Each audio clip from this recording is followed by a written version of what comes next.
You've got it! You've got the last golden ticket! The kids found the last golden ticket! It really is gold! Come here, Stand back there! Hey, kid, come on! Leave the boy alone! Come on, Charlie! Hold on to that ticket!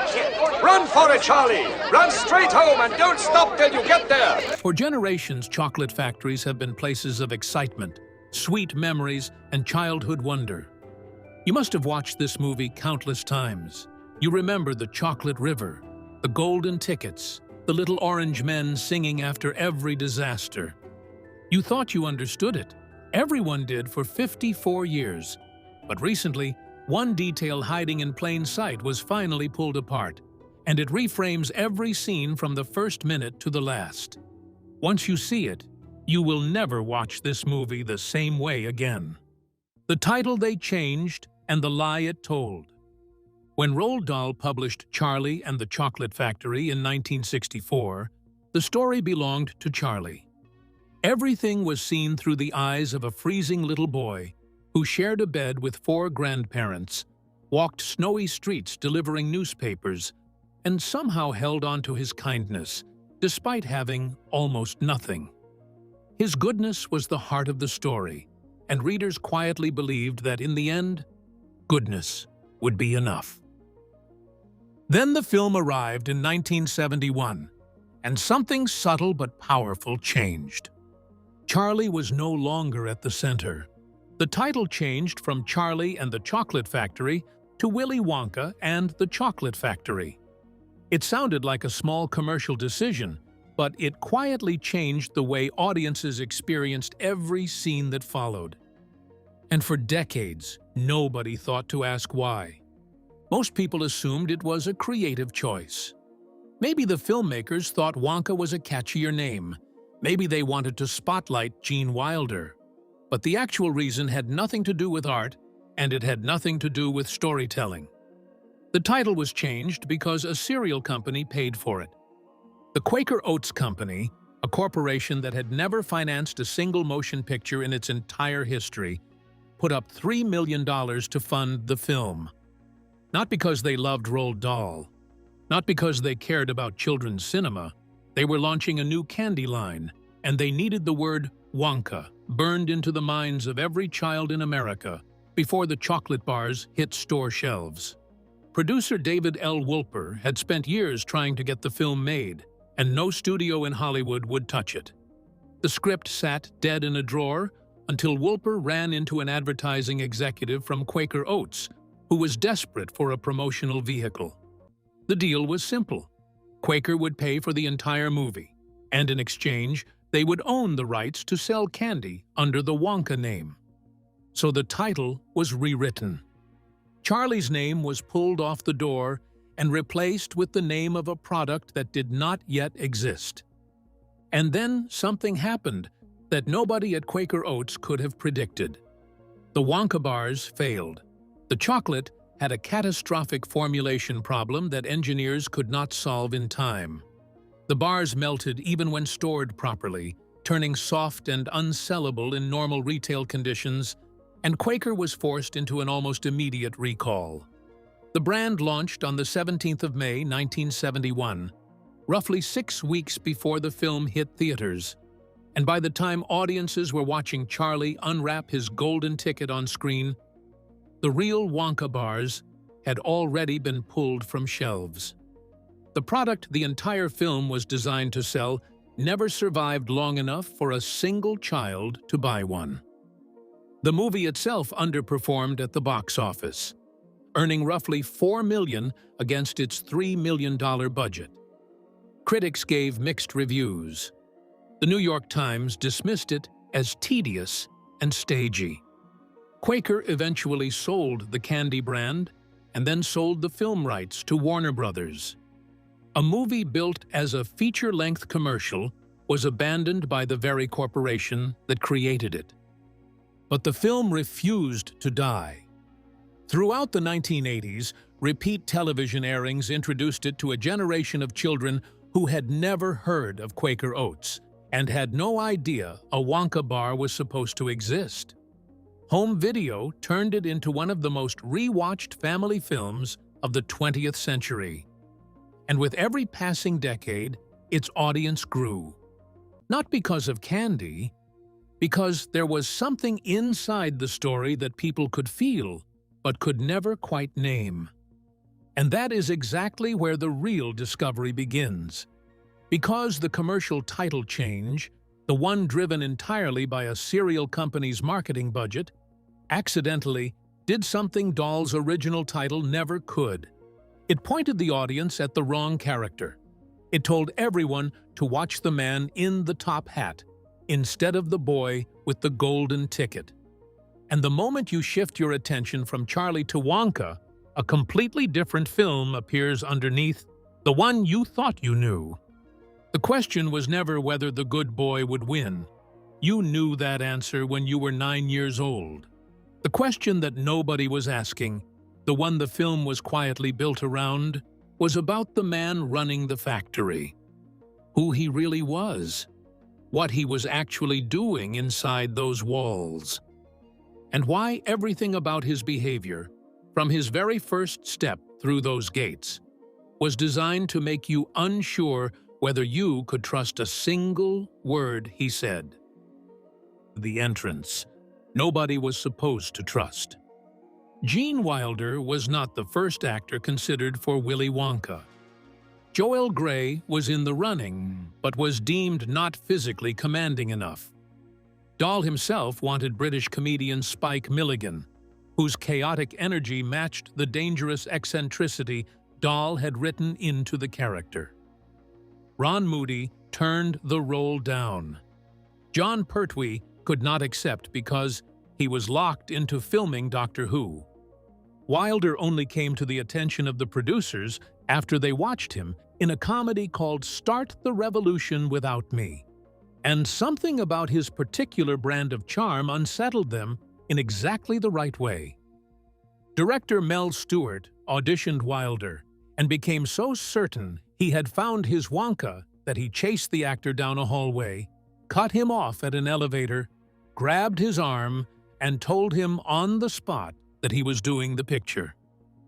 Producer Wolper was furious because nobody had negotiated a fee yet, but Wilder did not simply say yes. He went home, read the entire script, and then sat down and wrote Stewart a letter.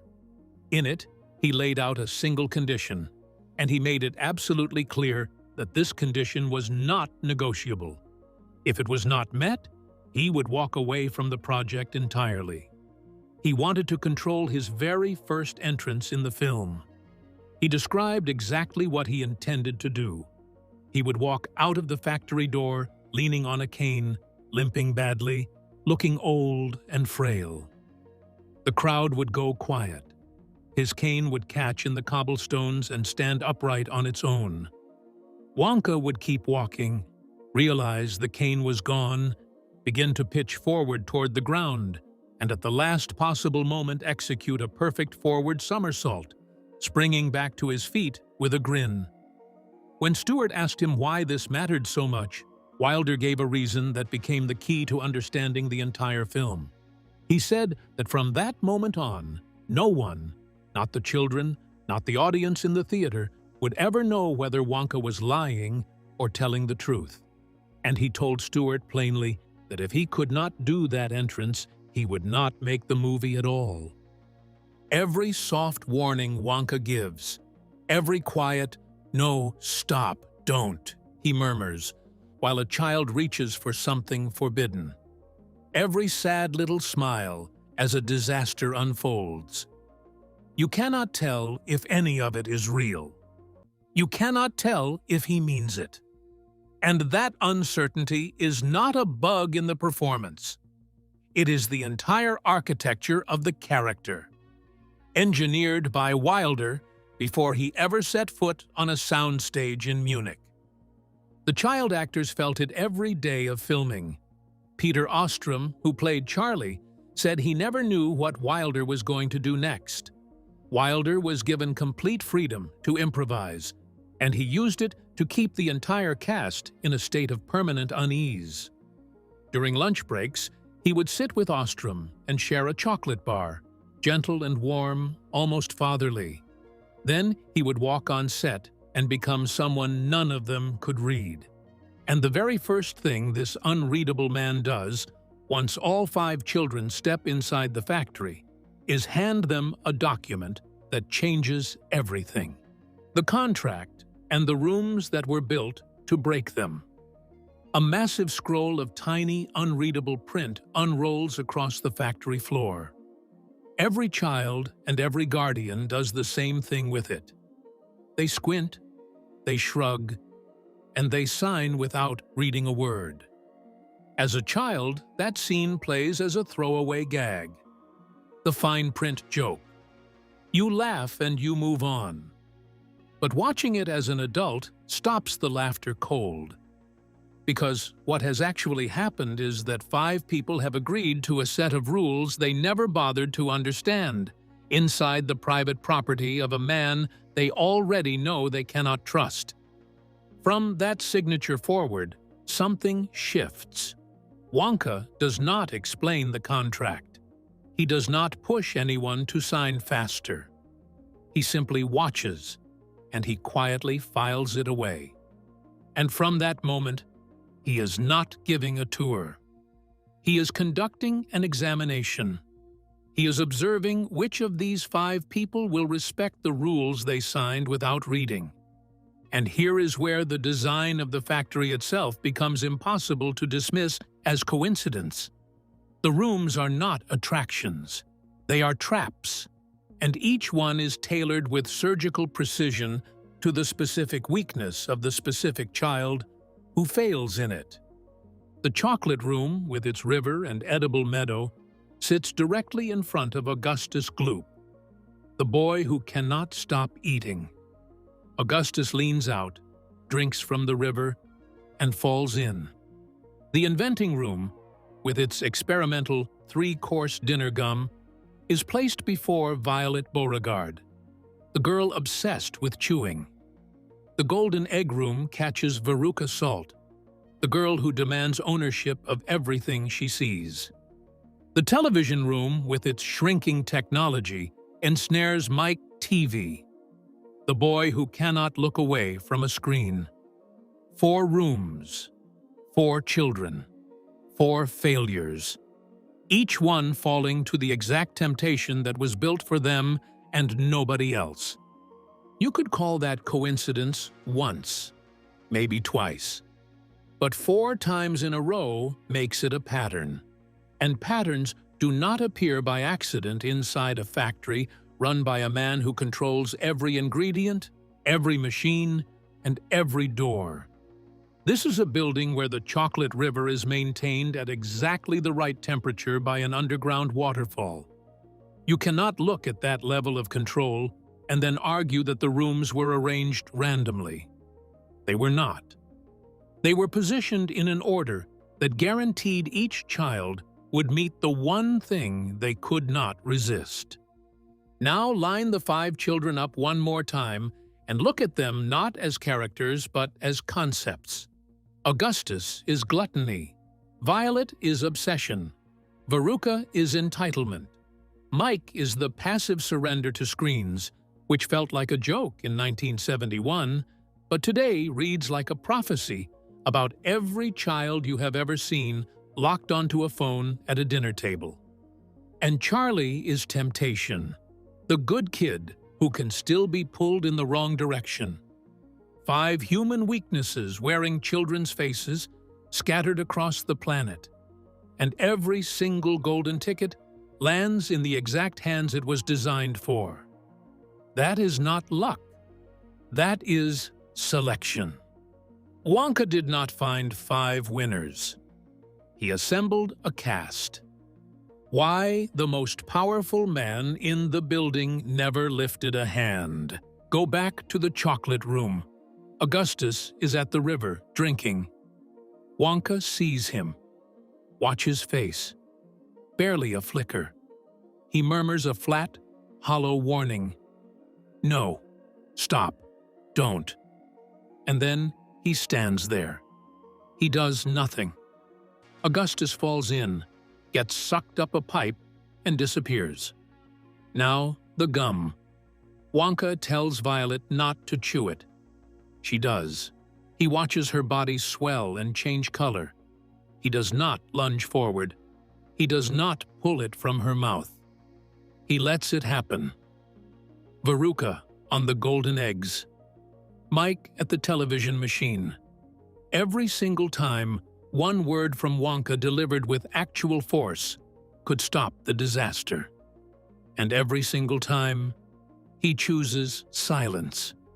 Your instinct is to call that cruelty, and I understand that instinct because it looks cold.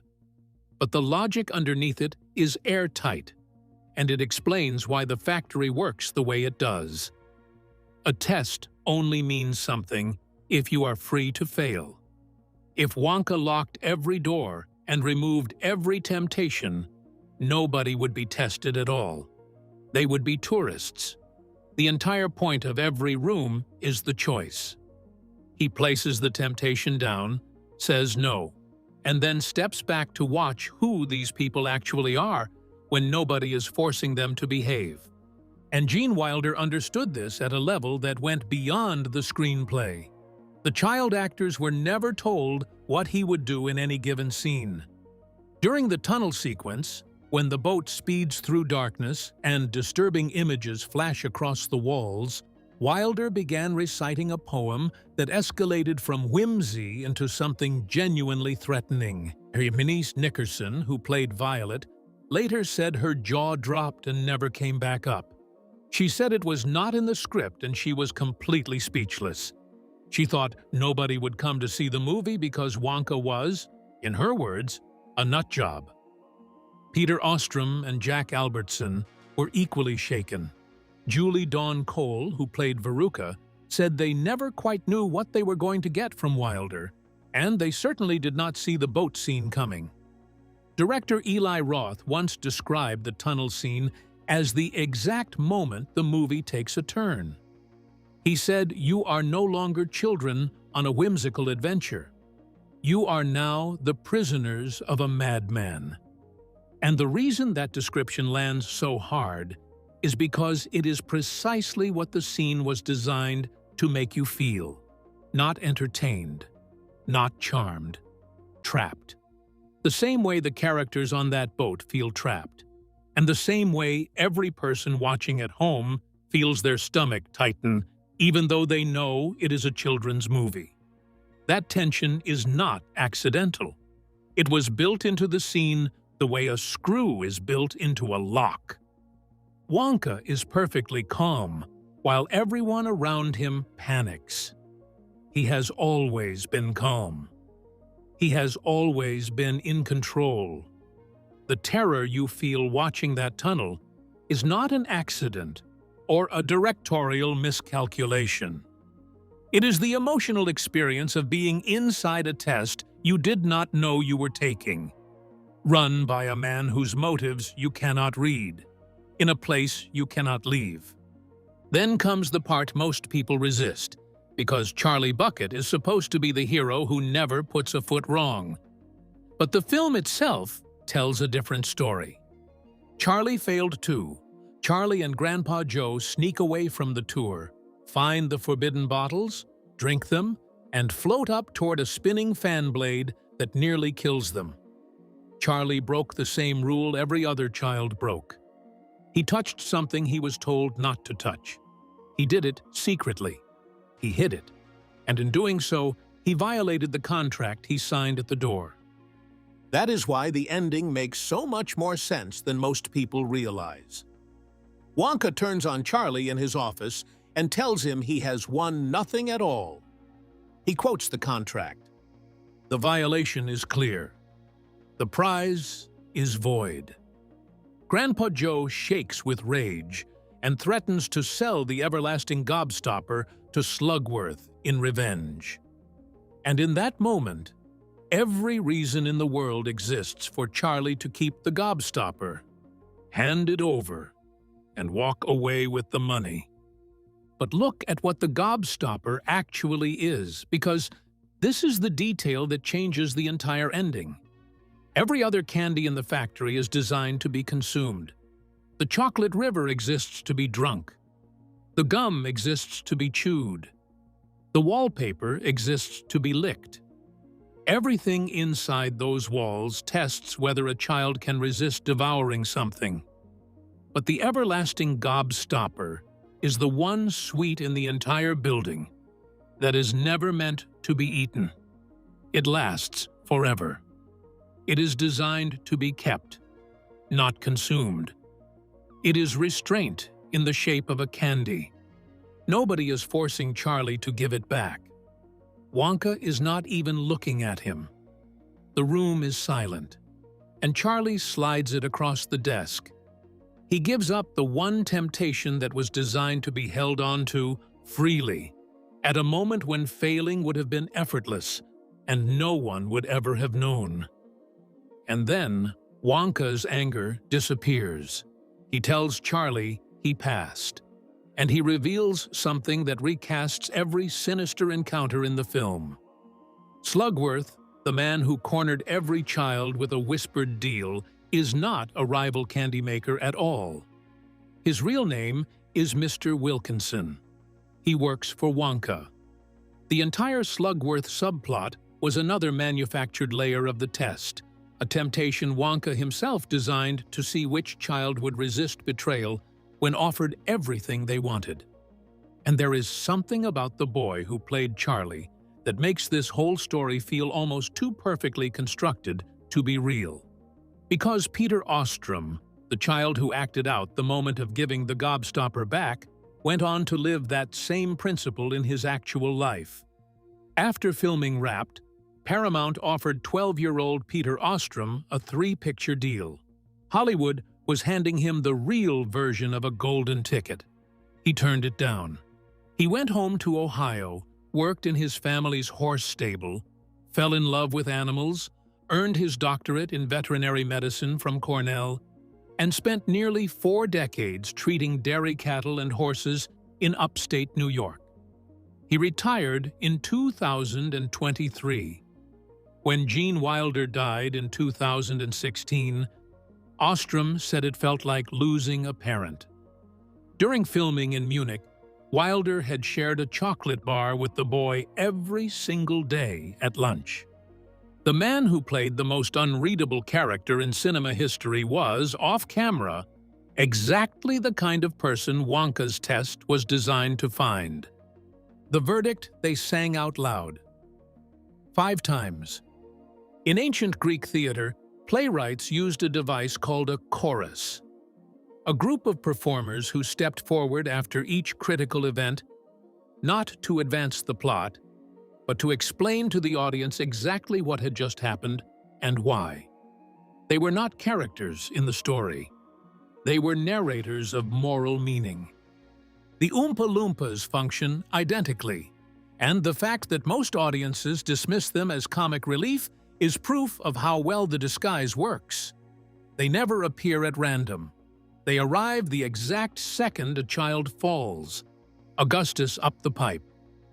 Violet swollen beyond recognition. Veruca thrown down the garbage chute. Mike shrunk to almost nothing. And every song does precisely one job. It names the weakness and delivers the verdict. When Veruca disappears, the Oompa Loompas do not just sing about a spoiled girl.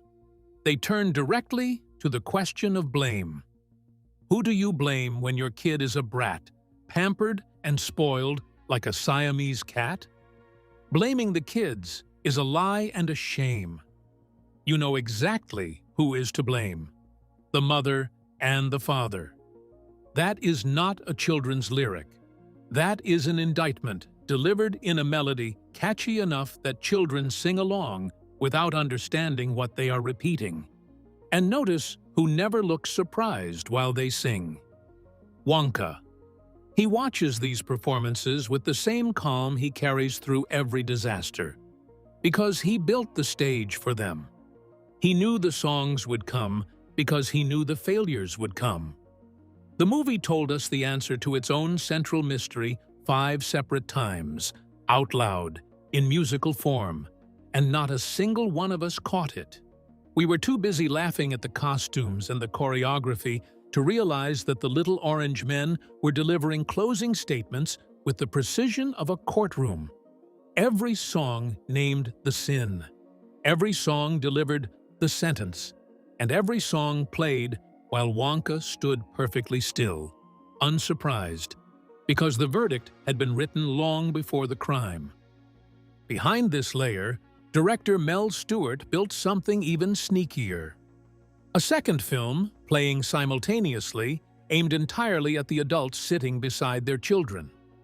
In the scene introducing Augustus Gloop, Stewart deliberately framed a reporter so that a set of mounted stag antlers on the wall appeared to grow from the man's head.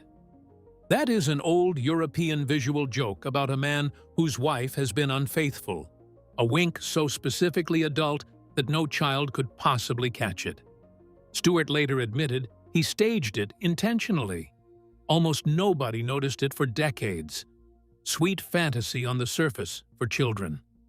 Something darker, stranger, and far more precise underneath for the adults. The Disney Channel eventually added a parental warning before airing the film because of the tunnel sequence. A children's movie needed a warning label, and the fact that it needed one while remaining a children's movie tells you everything about the dual frequency Stewart was operating on. The warning written in 3 minutes. Stewart shot the entire film in Munich, Germany, partly because the $3 million budget made American or British locations impossible, but also for a reason he stated openly. He said he chose Munich because nobody knows what Munich looks like. He wanted the surroundings to feel unfamiliar, impossible to place on a map, belonging to no nation. And that placelessness is what turns the film from a story into a fable. If the factory were clearly set in America, it would be a tale about American children and American excess. If it were in England, it would carry the weight of British class structure. By erasing the location entirely, Stewart made the test universal. The factory exists nowhere, which means it exists everywhere. Any person in any country in any decade can look at it and see themselves standing at those gates. That is why every generation finds something new in it. It is not a story about those people over there. It is a story about whoever is watching. And the single line that now carries the weight of the entire film, the one people still quote more than 50 years later, almost did not exist. The original ending had Grandpa Joe shouting, "Yippee!" as the glass elevator rose through the roof. Stewart hated it. He stopped production and placed an international phone call to David Seltzer, the uncredited screenwriter who had quietly rewritten roughly 30% of Roald Dahl's original script, including the entire Slugworth subplot and the gobstopper temptation. Seltzer was on vacation at a fishing cabin in the Maine woods. Stewart reached him through a phone nailed to a tree. In an NPR interview years later, Seltzer described the moment. Stewart told him the ending was flat and asked how much time he needed. Seltzer asked how long he had. Stewart told him they were burning $30,000 an hour. Seltzer walked to the edge of a lake. It was 6 in the morning. He could barely remember what scene they were even talking about. And then he asked himself the simplest possible question. How do children's stories end? They end with happily ever after. But that is not what a screenwriter writes. He went back to the phone and gave Stewart the line. Wonka warns Charlie not to forget what happened to the man who suddenly got everything he always wanted. Charlie asks what happened. Wonka smiles. He lived happily ever after. That line, written beside a lake in Maine while production burned money on a soundstage across the Atlantic, reframed the entire film. The factory is not the reward. The factory is the responsibility. Getting everything you want is not the end of a test. It is the beginning of the hardest one. And Wonka delivers that line with a smile you can finally understand. Because he is not handing Charlie a prize. He is handing him the same weight he has carried alone this entire time. Roald Dahl hated that line.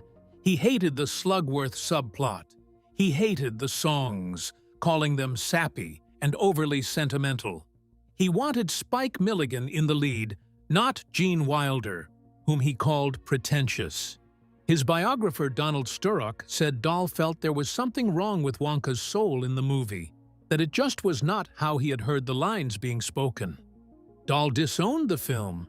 He blocked the sequel adaptation of Charlie and the Great Glass Elevator and never made peace with the movie before his death in 1990. And yet, the elements Dahl despised most, the Slugworth temptation, the gobstopper test, the happily ever after line scribbled in 3 minutes by a man who could barely remember the scene, are the exact pieces that transformed a candy commercial into something that has outlasted every product ever sold under the Wonka name. So lay every piece on the table. The chocolate bars melted and were recalled. The corporation that funded the film abandoned it. The author who created the source material called the lead actor pretentious, called the director talentless, and refused to watch the finished product. The film earned almost nothing in its original theatrical run. By every measurable standard, this movie should have disappeared. And the movie kept going. Not because of anything sweet, because it was never really about candy at all. It was about what happens when you are given the freedom to take everything you want, and nobody is there to stop you. And the only thing standing between you and the wrong choice is whatever you actually believe about who you are. Children see a magical candy factory. Adults see a carefully built test of human nature. And the greatest trick Wonka ever pulled was not fooling the 5 children who walked through his gates. It was convincing entire generations of audiences that they were watching nothing more than a children's movie, when the real test was always whether they were paying close enough attention to see what was actually hiding inside it. We genuinely want to know your thoughts on this one. Did you ever sense something darker hiding underneath this film? Or did the candy fool you the same way it fooled the rest of us? Tell us in the comments.